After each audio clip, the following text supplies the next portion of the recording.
demand for global LNG is expected to increase at about 4% per annum through to 2040. Since 2010, Mozambique has found round about 35 billion barrels of oil equivalent in gas. Because that's been found in a single location, Mozambique has a very important role to play in the future.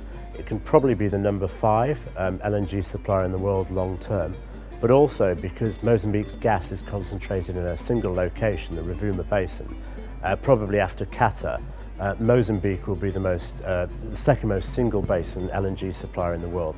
So it's a very exciting opportunity. The interesting thing about LNG is you have very large individual projects which offer the opportunity for what's known in industry as an escalator, whereby the percentage of local content can go up over time. Also, under the documentation for Mozambique, the government has approval rights over each and every individual LNG development.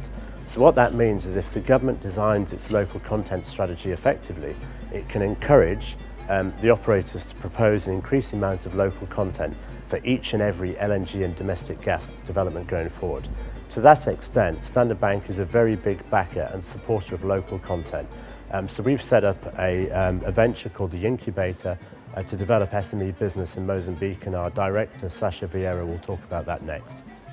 So I think as per my presentation yesterday, where there's one sort of common misconception that the oil and gas mega projects are going to solve the unemployment gap in Mozambique. We have, as a country, the 12th highest or largest rate of unemployment within youth. We have a population of 30 million, 12.5 million which are labour force age, but only 14% of those can actually access the formal centre through employment. So the key to Mozambique's growth and real, sort of economic drive is through entrepreneurship. And obviously with the huge opportunities that the oil and gas mega projects present through the local content objectives, this represents a really big opportunity for local businesses. And so for us as Standard Bank, it's about how do we support local entrepreneurs understanding what the sector is all about, what are the requirements for doing business with the oil and gas sector. They're quite arduous, quite complicated, and sometimes seen as a barrier. And so through our incubator capability, the idea is how to demystify this, how to help local businesses understand it, how to disseminate information, and then obviously step in with any capacity building, access to finance, and then obviously diversification is always very key and relevant. You don't want too much concentration risk in a particular sector. So how do we help these entrepreneurs also access other markets, access cross-border markets, and potentially other sectors? So this is essentially, in a nutshell, the type of work that we're trying to achieve in the incubator and with a lot of our oil and gas bigger clients. Within Mozambique in 2019, our fervent hope is you really get 3 things. You get 2 FIDs, the FID of Golfinho LNG, the FID of Rovuma LNG, and most importantly, you get significant progress towards the implementation of domestic gas. This will probably be the start of enabling legislation, the start of a process of siting and port access for domestic gas, plus also the first steps towards more wider, more niche applications which Mozambique can play a role in from ground zero of the industry. And here I'm thinking about small-scale LNG and LNG bunkering. Standard Bank has been a backer of the Mozambican gas story since 2010.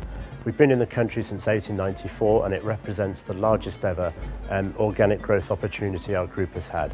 So really we focus our attention on 3 core areas. The first is what we call the studies, where we support clients and the government making the process of once-in-a-lifetime decisions about how to set up a sector. The bellwether for this was the study we did for Anadarko in 2014 that helped the decree law be passed, and currently we're engaged in 2 major studies on domestic gas and LNG, updating the position for 2018. Secondly, as a major bank in the country, we're very proud to bank the majority of the oil and gas sector and also the services sector. And as Sasha will mention, we have the incubator for the next generation of companies. And thirdly, we'll be providing significant amounts of financing.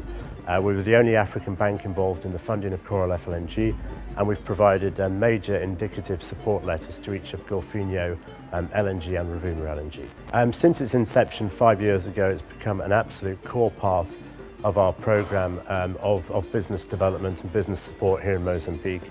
It's a valuable networking event, it's a valuable platform to promote the brand and also understand the sector more. So we're very proud to be repeated partners in the event.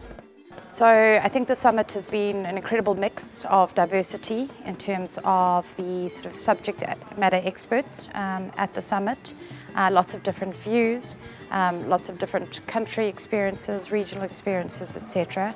And I think it's quite interesting when you blend sort of local opinions and local context with international experience and lessons learnt. So I think number one, it's sharing of information, how we can learn from one another. But as per my key message yesterday was, it's all about collaboration. If you want to go fast, you go alone. But if you really want to use your resources more effectively and have a lot more impact, then how do we look at partnerships? How do we look at collaborating together?